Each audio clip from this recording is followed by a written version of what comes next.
जो पूर्ण रूप से भगवान को शरणागत हो गया, भगवान की सेवा में लग गया, भले वो गृहस्थ है, वो भी सन्यासी है, क्योंकि पूर्ण रूप से समर्पित है। पति पत्नी बच्चे पूरा परिवार भगवान की सेवा में समर्पित है। भगवान को केंद्र में रख के वे अपने जीवन को चला रहे हैं। हरे कृष्ण। भगवद गीता अध्याय 5 श्लोक संख्या 6।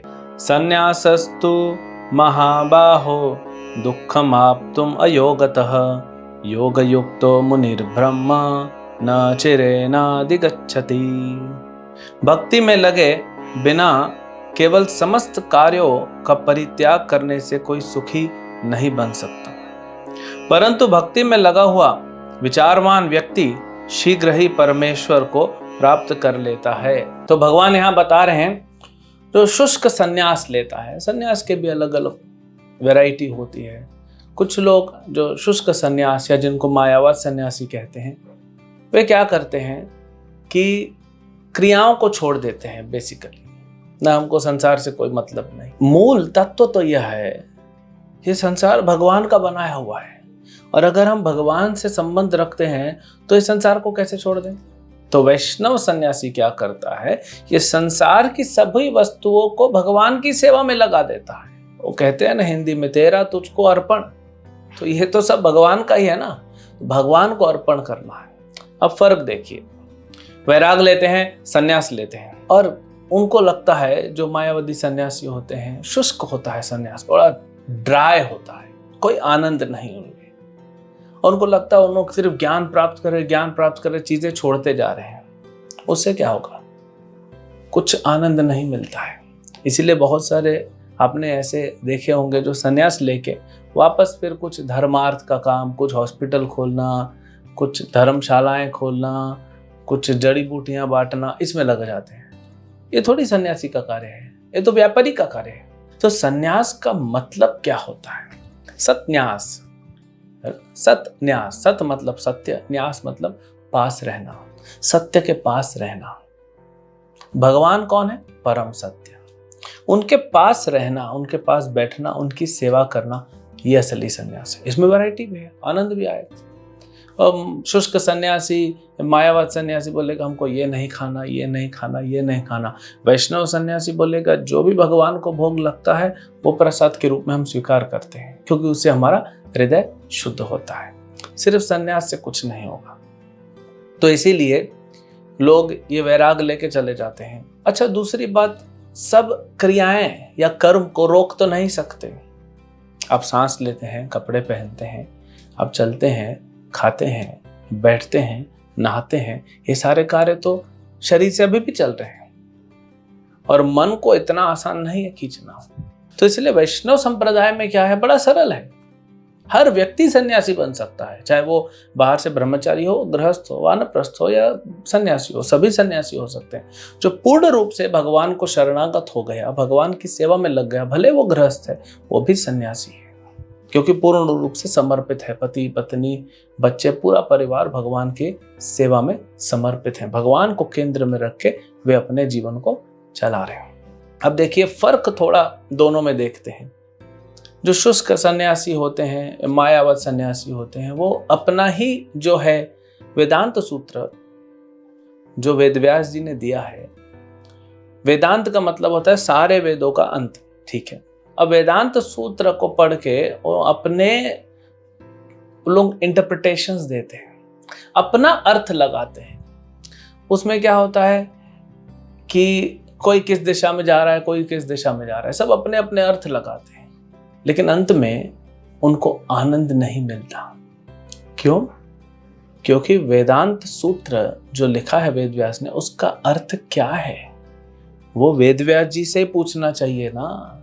तो वेदव्यास जी ने वेदांत सूत्र की ही एक कमेंट्री या टिप्पणी लिखी है, जिसको श्रीमद् भागवतम कहते हैं, जिसको अमल पुराण कहते हैं। भगवान और भगवान के भक्तों के बीच का जो मधुर संबंध है वो उस भागवत में दिया है, और वो स्वयं वेदव्यास ने लिखा है। वैष्णव उस भागवतम को पढ़ते हैं, उसमें रमते हैं, उसमें आनंद लेते हैं। अपनी बुद्धि नहीं लगाना कि ऐसा होगा, ऐसा होगा, ऐसा हुआ होगा, ये होगा, ऐसा है। पढ़ो और भगवान की और उनके भक्तों की मधुर लीलाएं पढ़ के, सुन के, समझ के उसमें आनंद लेते रहो। इसलिए जो अपने इंटरप्रिटेशंस देते हैं, अपना अर्थ लगाते हैं, वे सन्यासी क्या होता है कि कुछ समय बाद बोर हो जाते हैं। इसीलिए ज़्यादा लोग उसको कंटिन्यू नहीं कर पाते, बहुत कम उसको कंटिन्यू कर पाते, बाकी जब छोड़ देते, क्योंकि इतना आसान नहीं है। कलयुग का बुद्धि है।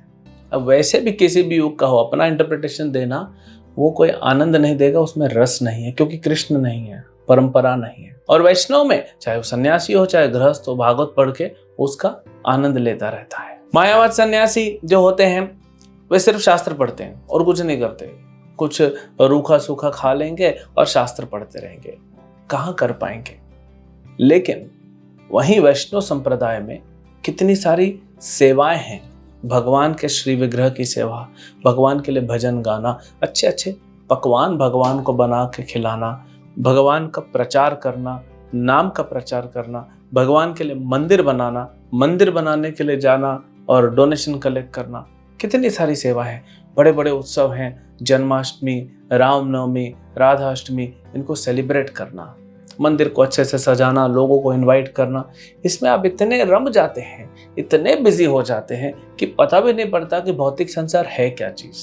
क्योंकि इतनी आध्यात्मिक हमारे को भगवान ने वैरायटी ऑफ सर्विसेज दी हैं कि हमको पता ही नहीं पड़ता कि भौतिक क्या है। अगर इसमें लगे रहेंगे तो आनंद भी है। जो सिर्फ शास्त्र पढ़ता है और अपना अर्थ भी लगाता है, उसको कोई गारंटी नहीं है, क्योंकि वो तो सोचता है कि अंत में उसे क्या प्राप्त करना है, ब्रह्मन प्राप्त करना है, यानी ब्रह्म ज्योति। जो भगवान के दिव्य शरीर की दिव्य अलौकिक जो ज्योत निकलती है वो ब्रह्म ज्योति है। तो वो भगवान थोड़ी है, भगवान की ज्योत है। जैसे सूर्य और सूर्य की किरण, सूर्य की किरण सूर्य है भी और नहीं भी है, तो वैसे ही ये ब्रह्म ज्योति आध्यात्मिक तो है लेकिन कोई आनंद नहीं है उसमें। वहां तक पहुंच सकते हैं, वहां पे जाके भी गारंटी नहीं कि वहां टिकेंगे, वहां से उनको वापस आना पड़ता है। ब्रह्मा जी भागवतम में कहते हैं कि वापस आना पड़ता है। लेकिन वैष्णव जो होते हैं वे भगवान की सेवा में लगते हैं। भगवान के जो पर्सनल फॉर्म होता है, जो उनका रूप है, साकार रूप की सेवा करके, उनका नाम भजन कीर्तन करके वे सीधा वैकुंठ जाते हैं। गारंटी 100% गारंटी है। शुष्क वैरागियों के लिए उसमें कोई गारंटी नहीं है, वैष्णवों के लिए गारंटी है, क्योंकि वो यहाँ रह के भी कृष्ण की सेवा कर रहे हैं। जब कृष्ण देखते हैं ये तो पूरी तरह रम गया है मेरी सेवा में, तो बोलते फिर वहाँ क्या कर रहा है, ऊपर आ जा, यहाँ पे मैं मिलूंगा, साथ में मिलके जो है आनंद अनुभव करेंगे। तो ये फर्क है। तो जो कहते हैं कि सब कुछ छोड़ दो, वो उस रस को, उस आनंद को नहीं प्राप्त कर पाएंगे। और कृष्ण कौन है, रसराज है। लेकिन वैष्णव आचार्य क्या कहते हैं, सब कुछ जोड़ दो, क्योंकि सब कृष्ण का है। अगर कोई व्यक्ति जा रहा है रास्ते पे और अपने जेब से मोबाइल निकालता है, उसको फोन आया तो मोबाइल निकाला और फिर उसके जेब से एक 2000 रुपए का नोट गिर गया, तो आपको क्या करना चाहिए, उसको बुला के वापस देना चाहिए।